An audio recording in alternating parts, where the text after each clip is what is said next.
Get started. Welcome back. It's great to see you. My name's Dave Blanchard, your friendly neighborhood Bible teacher. And I hope you enjoy the new setup. If you were here in the first hour, you're probably used to it already. If you're new to this hour, you can see we have a new physical layout of the classroom. And there's a couple reasons for that. I'm going to be using some PowerPoints. And I wanted you to be able to see that, everyone in the room to see that. And we did this a lot for our first hour class as well too, so they could see the PowerPoints because of our new study on the book of Acts. But also just so I can see you guys a little bit better, everyone has a better view.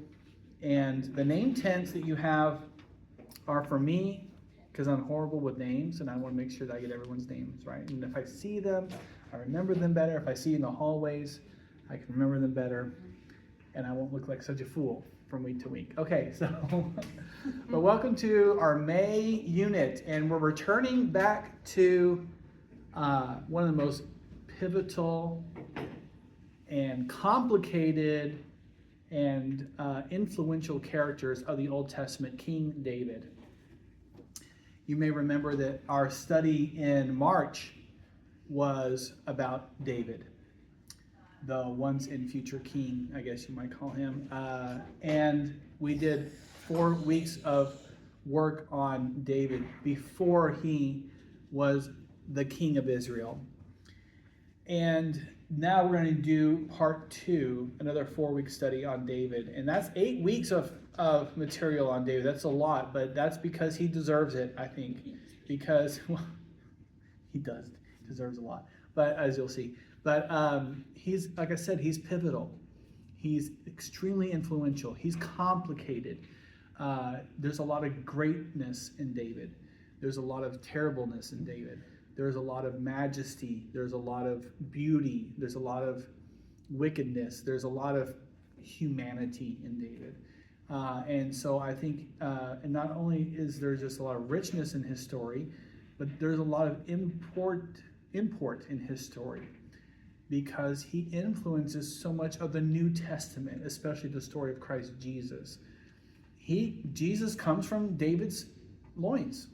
He is the product of David's lineage, not just from his genetic material, but also from the inheritance of his kingdom, the political kingdom of Israel, but also of his kingship over Israel. And both the good and the bad, Jesus inherits that.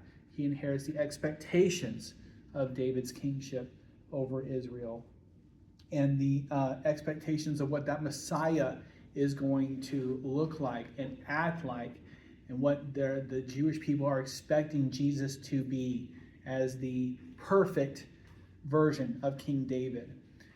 And so we need to know who this person is, and all the good, the bad, and the ugly. And I had some bad news. We've already covered most of the good. Really, David at his best, we've already covered. Standing up to Goliath, in the wilderness, escaping Saul, relying so much on the power of the Spirit of God, relying so much on the deliverance of God in the wilderness, behaving in a way that is so reliant upon God. That's David at his best. David as king, not great. There are some good moments, okay? There are some times where he rises above his baser instincts, and we see him act in a way that is the old David, you might say. But we're going to start with some really rough stuff, and there's also some terrible stuff as well too. This is probably a silly question, but why is he in Deuteronomy as well as Second Samuel? What's the Deuteronomy? Okay, that's why are we covering it, or why? Why is he listed in there? Okay. In that book? The timelines get a little convoluted here because of the way these books were written and compiled. So in the Old Testament, especially when we get to Kings, 1st and 2nd Samuel, and Deuteronomy, those 1st and 2nd Kings, 1st and 2nd Samuel, and Deuteronomy they cover a lot of the same material and the same time frame because of the way they were written and who they were written by, or who we think they were written by. And so, so 1st and 2nd Samuel covers like the time of Samuel as the high priest and what happens directly after that. So we're looking at like Saul, David, and Solomon. Then the 1st and 2nd Kings covers the kings that come after Solomon. And then Chronicles kind of covers all of that again. And then Deuteronomy covers a lot of that again, and some stuff that happens after that. So you're like, well, what's the purpose of that? Why does it just go in a linear fashion?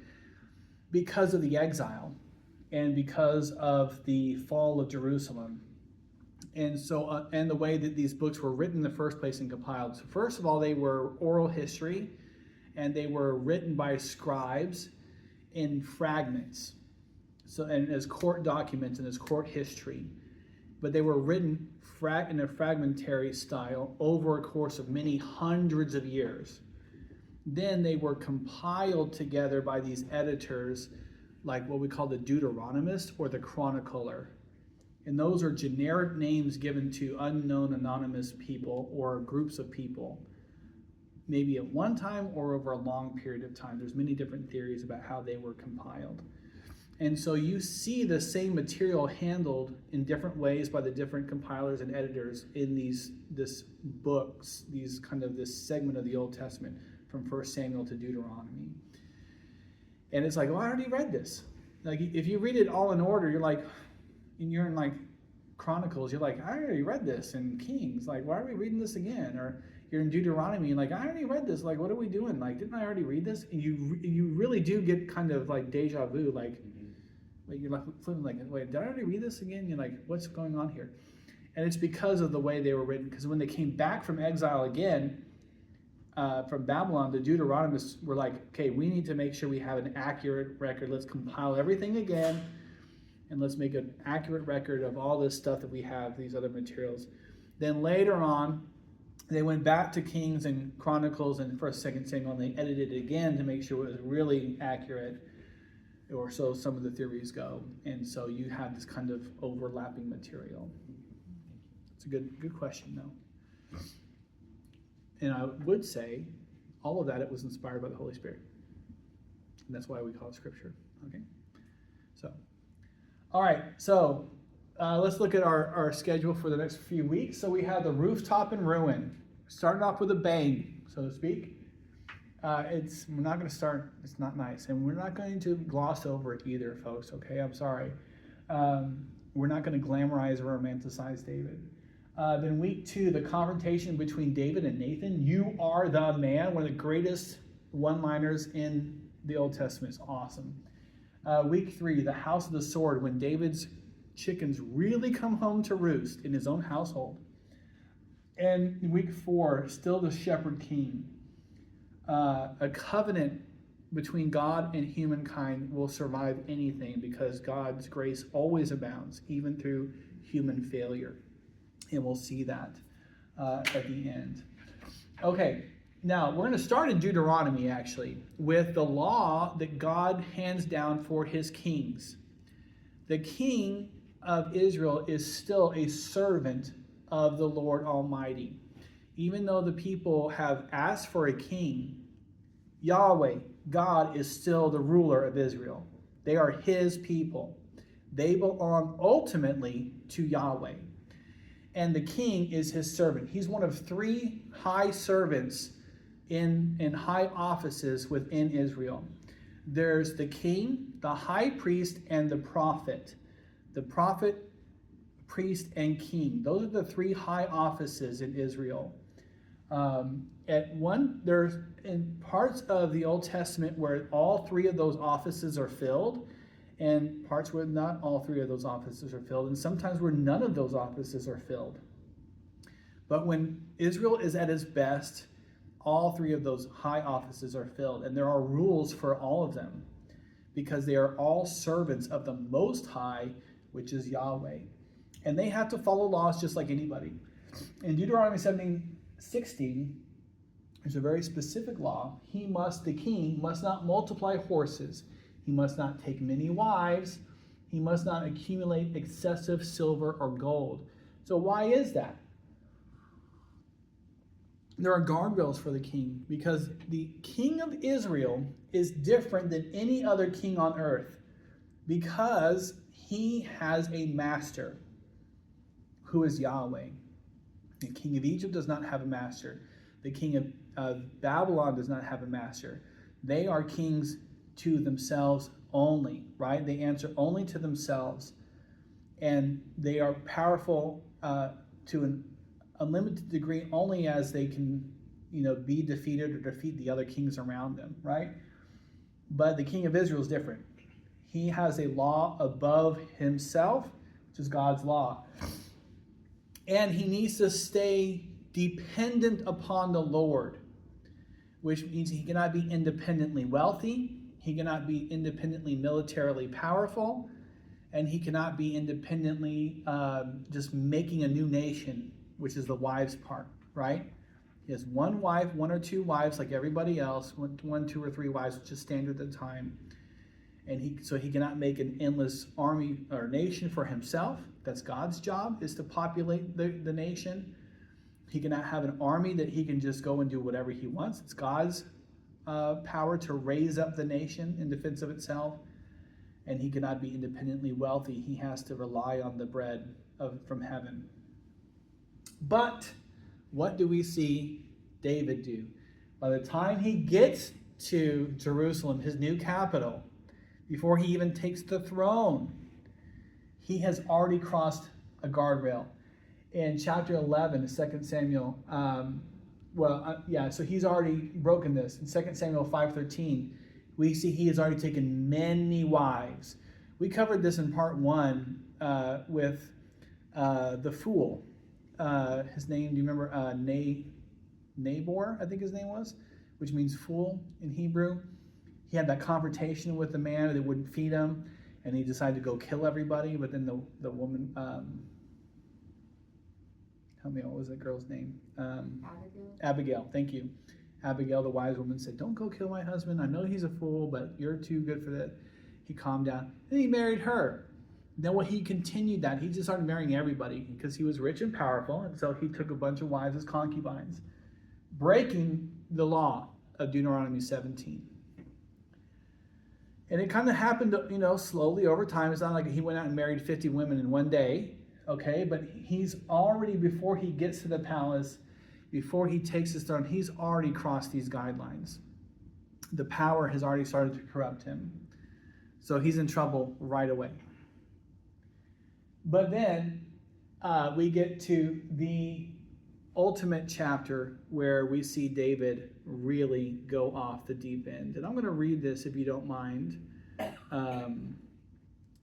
in its entirety, because it's very, very important. 2 Samuel, if you want to turn, do you guys need Bibles? They're over here if you need them, to your left here. 2 Samuel, chapter 11.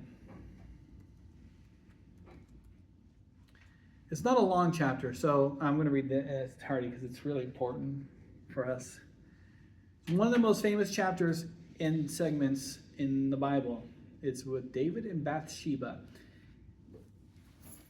In the spring of the year, the time when kings go out to battle, David sent Joab and his servants with him and all Israel, and they ravaged the Ammonites and besieged Rabbah. But David remained at Jerusalem. It happened late one afternoon, when David arose from his couch and was walking on the roof of the king's house, that he saw from the roof a woman bathing, and the woman was very beautiful. And David sent and inquired about the woman. And one said, "Is this not Bathsheba, the daughter of Eliam, the wife of Uriah the Hittite?" So David sent messengers and took her, and she came to him, and he lay with her. Now she had been purifying herself from her uncleanness. Then she returned to her house, and the woman conceived, and she sent and told David, "I am pregnant." So David sent word to Joab, "Send me Uriah the Hittite." And Joab sent Uriah to David. When Uriah came to him, David asked Joab how Joab was doing, and how the people were doing, and how the war was going. Then David said to Uriah, "Go down to your house and wash your feet." And Uriah went out of the king's house, and there followed him a present from the king. But Uriah slept at the door of the king's house with all the servants of his lord, and did not go down to his house. When they told David, Uriah did not go down to his house, David said to Uriah, "Have you not come from a journey? Why did you not go down to your house?" Uriah said to David, "The ark and Israel and Judah dwell in booths, and my lord Joab and the servants of my lord are camping in the open field. Shall I then go to my house to eat and drink and to lie with my wife? As you live and as your soul lives, I will not do this thing." Then David said to Uriah, "Remain here today also and tomorrow. I will send you back." So Uriah remained in Jerusalem that day and the next day, and David invited him, and he ate in his presence and drank, so that he made him drunk. And in the evening he went out to lie on his couch in the servants of his Lord, but he did not go down to his house. In the morning David wrote a letter to Joab and sent it by the hand of Uriah. In the letter he wrote, "Set Uriah in the forefront of the hardest fighting, and then draw back from him, that he may be struck down and die." And as Joab was besieging the city, he assigned Uriah to the place where he knew there were valiant men. And the men of the city came out and fought with Joab, and some of the servants of David among the people fell. Uriah the Hittite also died. Then Joab sent and told David all the news of the fighting. And he instructed the messenger, "When you have finished telling all the news about the fighting to the king, then if the king's anger rises, and if he says to you, 'Why did you go so near the city to fight? Did you not know that they would shoot from the wall? Who killed Abimelech, the sons of Jerubesheth? Did not a woman cast an upper millstone on him from the wall, so that he died at Thebez? Why did you go so near the wall? Then you shall say, your servant Uriah the Hittite is dead also.'" So the messenger went and came and told David all that Joab has sent to tell him. The messenger said to David, "The men gained an advantage over us and came out against us in the field, but we drove them back to the entrance of the gate. Then the archers shot your servants from the wall. Some of the king's servants are dead, and your servant Uriah the Hittite is dead also." David said to the messenger, "Thus shall you say to Joab, 'Do not let this matter displease you, for the sword devours now one and now another. Strengthen your attack against the city and overthrow it, and encourage him.'" When the wife of Uriah heard that Uriah her husband was dead, she lamented over her husband. And when the mourning was over, David sent and brought her to his house, and she became his wife and bore him a son. But the thing that David had done displeased the Lord. Ooh, yeah, okay. So let's dive into it. The first domino, okay, the first mistake. Already, David's way over the guard lines by breaking the law of having too many wives. So we know that he's got a problem with this, with lust. But then we have sloth enter the picture as well too. At the time when at this time when kings go off to war, it's the springtime when kings go off to war. There's a piece of music about that's really cool. Can't remember who it's by, but it's a really neat piece of music. But he's supposed to go off to war to fight his kingdom's battles and lead the men. But instead, he decides, you know what? I don't really have to do that. I'm the king. I can make Joab do that for me. My master of the horse, my secretary of war or whatever, my lead general. I'll make him go out and do it for me. I'm going to stay at the palace. It's good to be the king. And it's spring. It's nice. The weather's nice. I've got this brand new capital. I'll make Joab go out and fight my battles for me. He remains in Jerusalem. The king is expected to lead from the front in these days, and instead he remains behind. And he's absent from his calling. So he's not responding to the call upon him by the Lord. That's what he is expected to do. And by the way, that's what he's been doing, right? In the wilderness, he's been leading his men, his ragtag bunch of miscreants, debtors, criminals, right? Now, the problem is, and the irony is, now he's got these men of war, real soldiers. He's got the army of Israel at his back, instead of a bunch of, ne'er-do-well, cast-off hobos that was his army, which he was more than willing to lead. And he was willing to go and fight for the Philistines, for a foreign army. He was ready to go and do that. But now that he's the king of Israel, fighting the Lord's battles with the Lord's army, now it's like, I'd rather not. I'd rather just stay here. So that's a real unfortunate irony too. Is now that he's actually doing what he's supposed to do, he says, no, now I'd rather just relax. And so it doesn't, the fall, his real fall doesn't start when he interacts with Bathsheba. It starts when he denies his calling. That's where it really happens.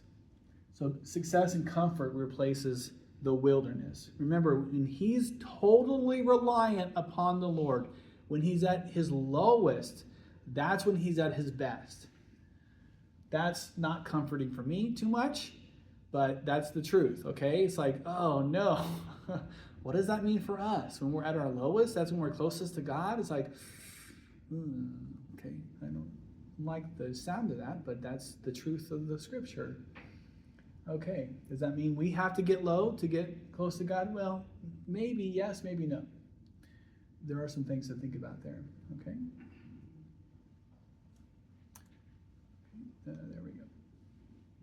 All right, so now also, did I go too far? Okay, now, one thing you may hear when you're talking about David is a romanticism of David. David is romanticized, or that he sometimes is lionized is a better word for it, where we tend to give a lot of, or not we, but a lot of people over history have give David a lot of,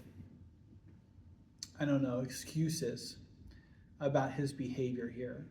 That, it was just his first time being king, and he was a crime of passion, or he just got caught up in the moment.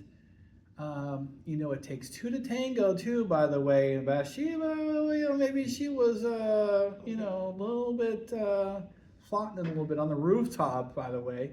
Okay, well, that's where everyone bathed. Okay, first of all. We'll talk about that in just a moment too. But if you look at his behavior, this is such a sin, multiple sins of deliberation. There is deliberateness here, over and over and over again. So we took it the dereliction of duty, okay? He not only doesn't do what he's supposed to, but he sends someone in his stead as well. He knows that the wars have to happen, that his defense of his country is important. It has to be done. He just doesn't want to do it. So he sends someone else to go do his dirty work. Number two, the lingering look. He sees Bathsheba, but instead of looking away, he lingers upon her and keeps looking and looks again. Then, instead of just, enjoying the view, he says, well, who is it? He wants to know, he wants to find out. And he uses his power as king to find out who she is. And then the abuse of power. This is not a two to tango situation. He abuses his power. Who can refuse the invitation of the king? Nobody. We'll talk about that in a little bit. And then it starts to get really bad. The cover-up attempt. After impregnating this poor woman, he tries to cover it up by inviting Uriah back, trying to get him to go home. So, okay, bring him back quickly so we can make it, within the 9-month window, make it look plausible. And he says, oh yeah, come on back. Okay, now, yeah, make sure you go home tonight. Visit your wife. You've been away for a while. But Uriah we'll talk about his character as well too. He does not go home. So how can I go home and enjoy the comforts of home when my brothers are out there fighting? When the very Ark of the Covenant doesn't even have a home? How can I go and do that in good conscience? No, I'll sleep in the streets. I'll sleep in the guardhouse tonight. Then David's like, okay, that didn't work. I know, I'll get him drunk. Then he won't have his wits about him. But that doesn't work out. He gets him too drunk and he falls down in the lobby, basically, of the palace, with no other seemingly other alternative. He resorts to murder and uses Joab again to do his dirty work. Again, you would say, well, Joab seems like he's in on it too. Doesn't he have as much to do with this as well? No. Who can refuse the king? Remember, David isn't just some average Joe. He is the king of Israel. His word is law. Joab has to do what the king says.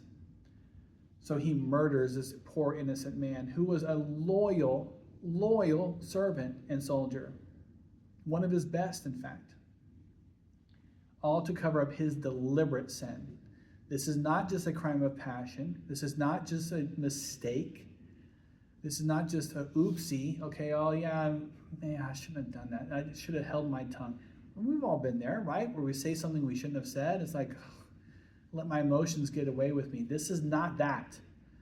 This is premeditated, different steps that escalate time and time again until he murders one of his most faithful servants. And let's take a look at this Bathsheba. You will hear this from some, I don't know, I mean, I've heard it. You see it online too, that it's, well, Bathsheba had her role to play too. Let's not let her off the hook. Well, no, this is a pure abuse of power. David's an absolute monarch. She is a subject.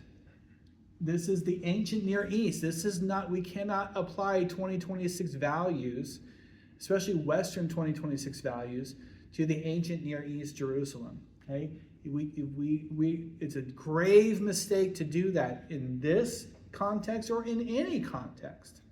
Okay? We can't say, well, that's just not the way it works, and she could have said no, and no means no, and he should have, and if he didn't, she obviously didn't do that because he would have stopped.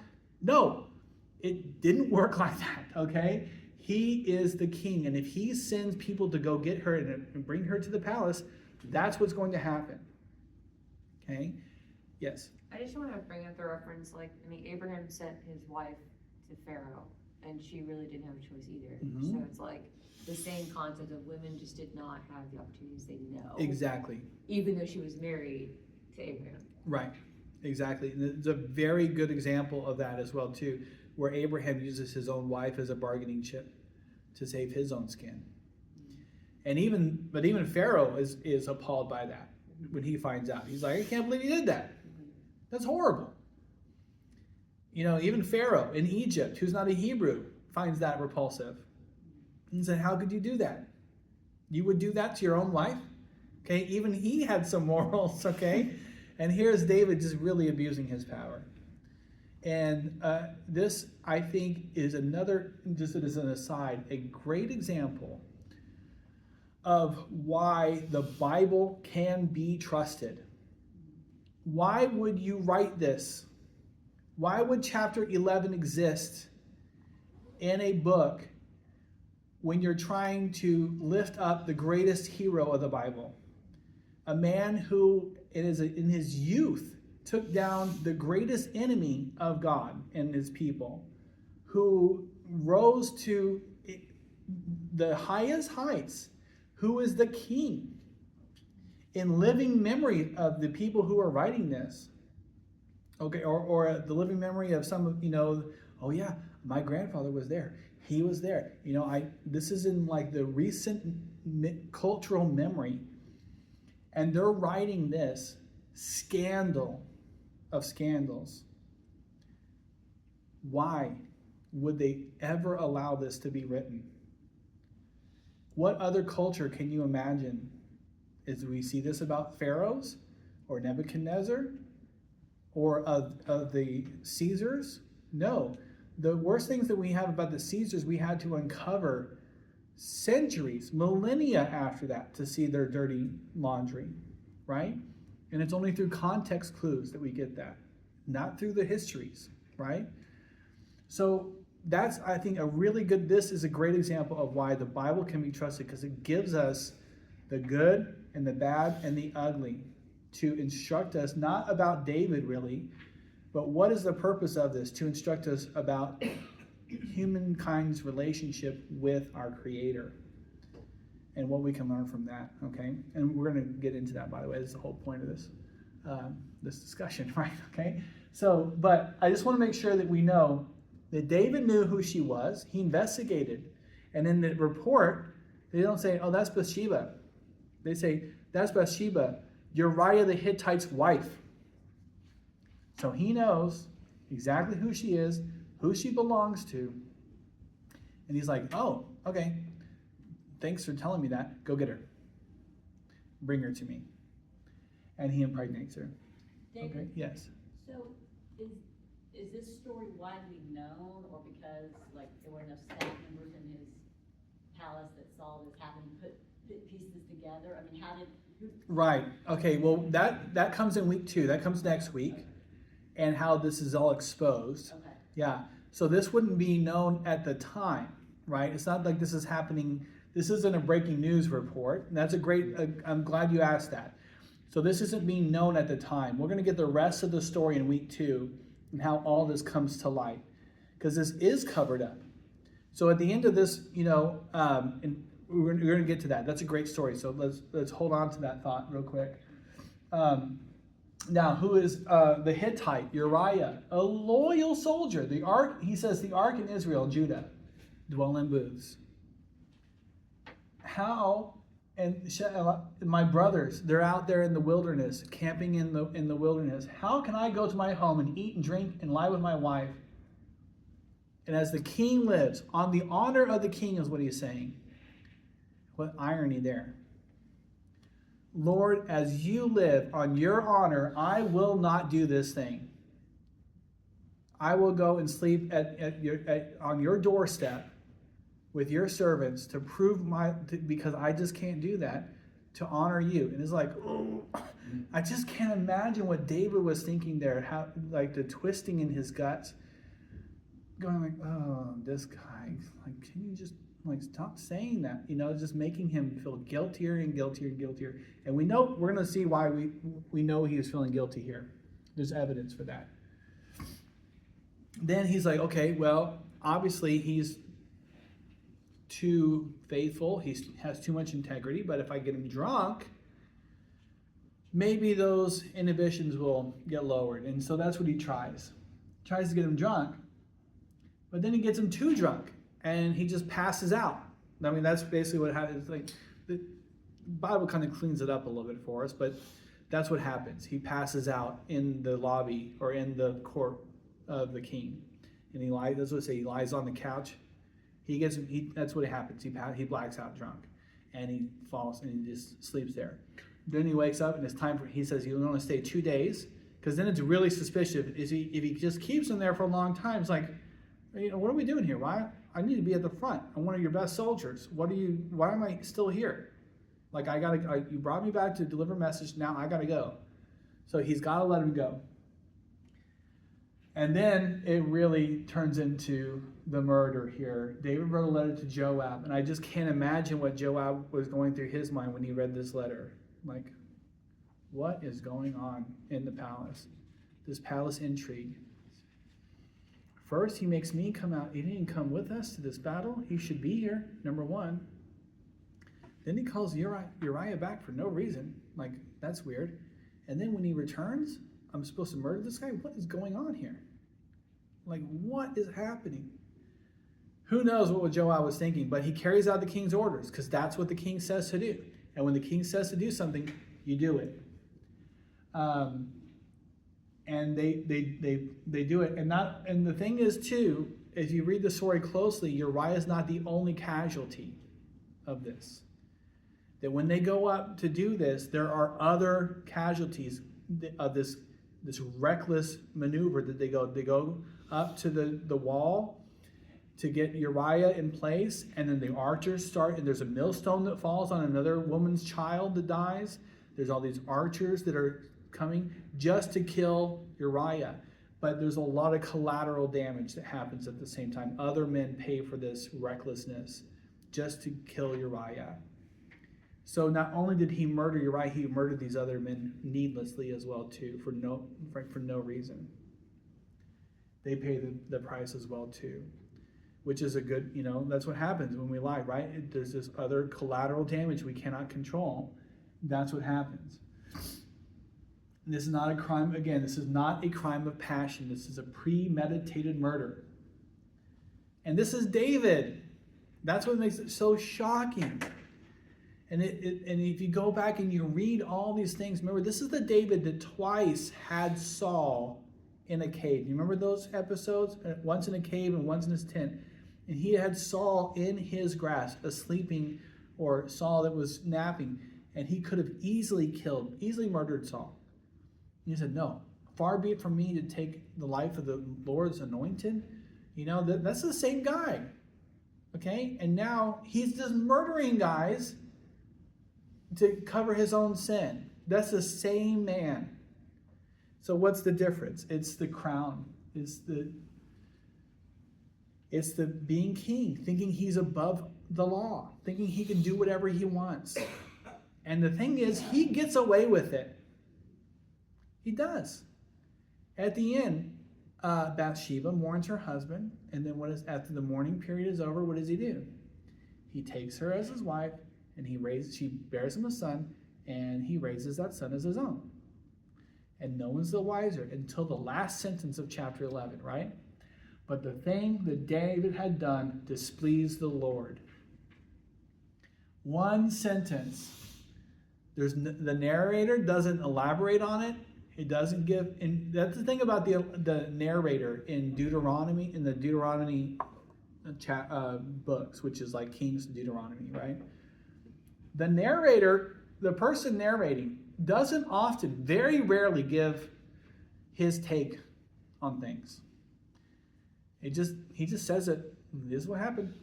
Chronicles it, right? Very rarely does he give a moral judgment on things. He just says it like it is, and it's up to you, the reader, to make the moral judgment, right? And here, same thing. But it tells us everything that David does. And it doesn't really make a judgment on it. It doesn't say, oh, and this was the wicked thing that David did. And then evil David did this, and it was abomination to all peoples everywhere, and it was so wicked. In other parts of the Old Testament, you do get that. You get like preaching within the law. And you get commentary on the behavior of people, right? But not in Samuel and Kings and Chronicles. It literally is just a chronicle of what happens. Here too, it tells us everything, all these horrible things. And you're just like, I can't believe this guy's getting away with it. But the thing that David had done would displease the Lord. He gets away with it in human terms, but God sees what he has done, the whole thing. God has seen everything, and it displeased the Lord. He's the king, but there's one higher than him, the Lord Yahweh. The king answers to a king. There is one higher, always. Nothing escapes the eye of God. Not the murder, not the adultery, not the abuse of power. All of it has been seen, and he will have to answer for it. And he will have to pay for it. Now, if we look at Psalm 32, I said there was some evidence that there was some guilt associated with this. And a lot of scholars think that Psalm 32 is the evidence for that. That in week 2, we're going to look at this prophet Nathan. There is a balance of power. You think, this king is out of control. Well, even in Israel, there's a balance of power. And even in our own system of government, the United States, that is in part modeled after the balance of power, the separation of powers in our 3 forms of government, is in part modeled after the balance of power in ancient Israel between the prophet, priest, and king. These 3 offices had their own spheres of influence, and they all in part answered to each other in some way. Not so much like we have now, where there's depending on who you ask, equal balance of power. But the prophet called the people to account. He prophesied to them, which not necessarily means told the future, but told the truth, especially as we'll see in week 2. The high priest was in charge of all the official duties of the religious affairs, especially the sacrificial offices. And the king was in charge of political affairs, running the country and the military. But David got away with this for a year or 2, before he was called to account by Nathan, as we'll see next week. We'll cover that. But he wrote Psalm 32 in the interlude, is what most scholars think. When I kept silent, my bones wasted away through my groaning all day long. For day and night your hand was heavy upon me. This guilt that he had was crushing him.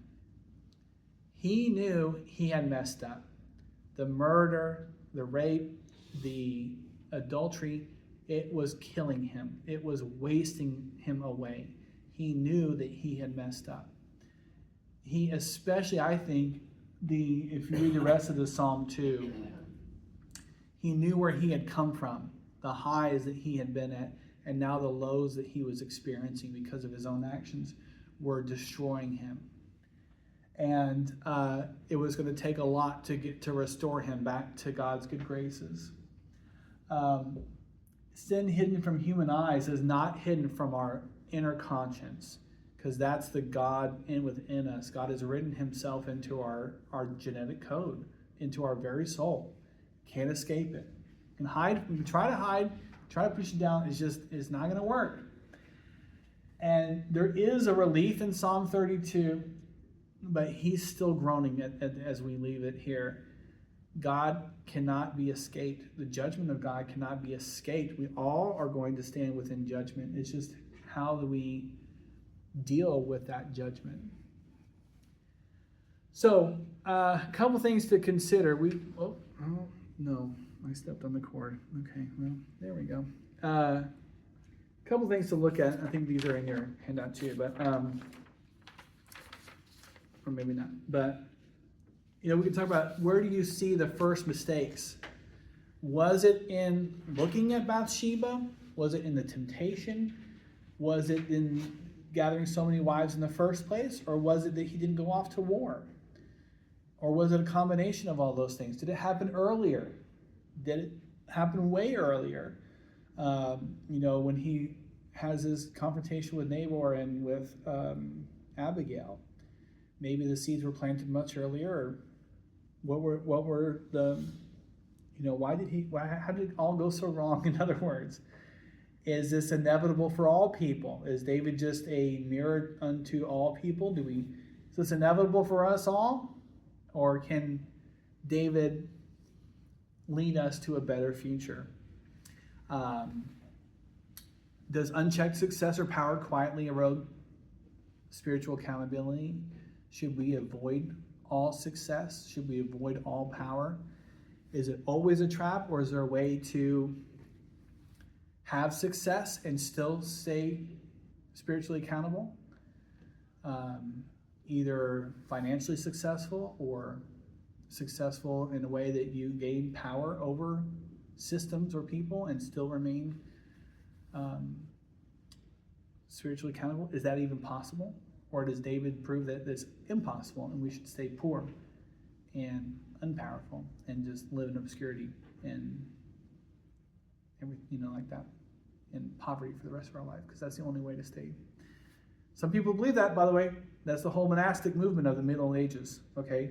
That's why we have nuns and monks today, is because of the story of David. Basically said, hey, any amount of wealth, any amount of power, any amount of privilege leads to spiritual ruin. So the only way to avoid that is to give up all your possessions and all your power and live in total poverty and total separation from any sort of power structure or anything like that. You become a monk. Then the monks became extremely rich and powerful, and they led to their ruin. So I guess they were right. So I don't know. So anyway, yeah, question.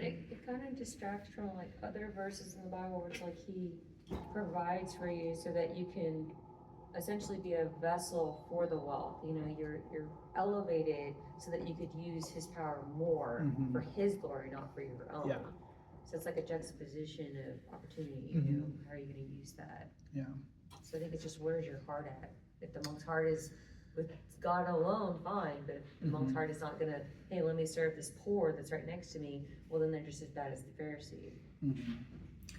Yeah, Jesus talks a lot about it, doesn't he? He talks about money more than he talks about sin. Right. So, and power and privilege, especially in his temptation, right? So, when we look at David, right, who are we looking at really? We're looking at Christ before he got here. So we're looking at the prototype of the Messiah. So what I mean by that is like, well, how can you compare the two? Well, you can, but I'm not saying that David is Christ. He's the prototype for the Messiah. So he is the king that was flawed. Okay, I'm not saying that Jesus was flawed. What I'm saying is David was flawed. He is the king that was supposed to deliver, but he didn't because he was flawed. Then Jesus is the king who delivers perfectly.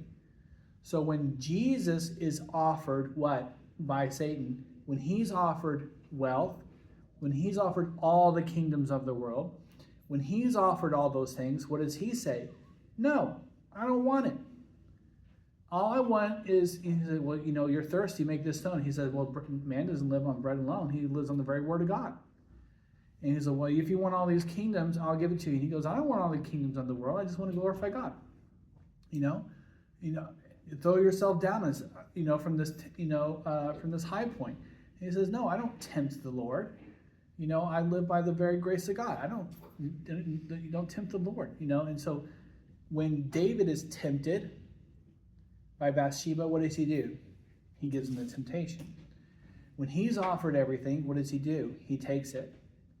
When he is offered wealth and glory and fame, he just takes it all and abuses it. When Jesus is offered it, he rejects it because all he wants to do is glorify the Father and live on his very word alone. So we have to look at all these, and that's, as we go forward to David. So whenever you look at because now we're looking at all the failures of David. So when you look at all the failures of David, you juxtapose them with all the successes of Jesus. All the things that David does wrong, Jesus does right. Does that make sense? Okay. So, and David's, I'm crashing out hard on David right now, okay? In which he kind of deserves, okay? But we have to also take the good with the bad and the bad with the good. It's both and. And sometimes we can do one or the other. We can look at all the good things David did and lionize him. But we can also go the other direction too and says oh, what a creep. He was horrible. Boy, he did all these terrible things. And let's just totally reject him too. And just cut him he should be cut out of the Bible because he did all these terrible things. He did do some terrible things. It's true. We should learn from them. He also did some really great things too. We have to take him even and measured and look at the good and the bad and the ugly and the beautiful. So that's one thing that I'm going hard on him today. That's well deserved, okay? But he also did some amazing things too. We got to take the good with the bad. But remember, he's always, and David himself too, in his Psalms, pointed to whom?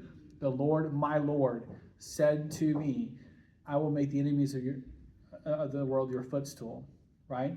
He himself pointed to whom? Jesus Christ, the Lord, to get us ready for Jesus Christ.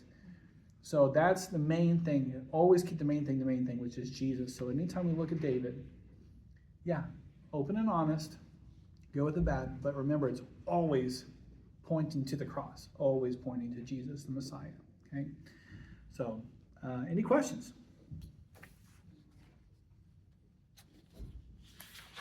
Okay. I guess that does it then. Okay. I'll see you next week for Nathan. You are the man. Awesome. Nathan, man. He's fearless. It's a great scene. You are the man. Not in a good way either. It's not like, you're the man. Something like that. Thanks, David. My pleasure, guys. Thanks for being here. Tell your friends. Are you going down to the cafe? No, I have a lesson today. I got to go teach. I had to reschedule. I had a lesson on Friday that canceled, so I got to go home and teach. I don't usually like to do that on Sundays, I but just sent you an email. Margot was having none of it when I put her in the nursery. I'm sure she'll be fine. Probably have it. Yeah, they always do that. I'm gonna go get her. Yeah. Potato and egg salad. Okay, yeah. So, yeah, sorry, I gotta run I just today. asked him about you. I was like, I haven't seen David. Have you seen Yeah, I'm sure you I can know, come like, in. next week. All right, man, we'll see you later. I'll see you soon, okay? Yeah, I'll be in touch. Okay. Good, you going on the fishing trip? Well, I might see you, Sunday. Yes, so that plan I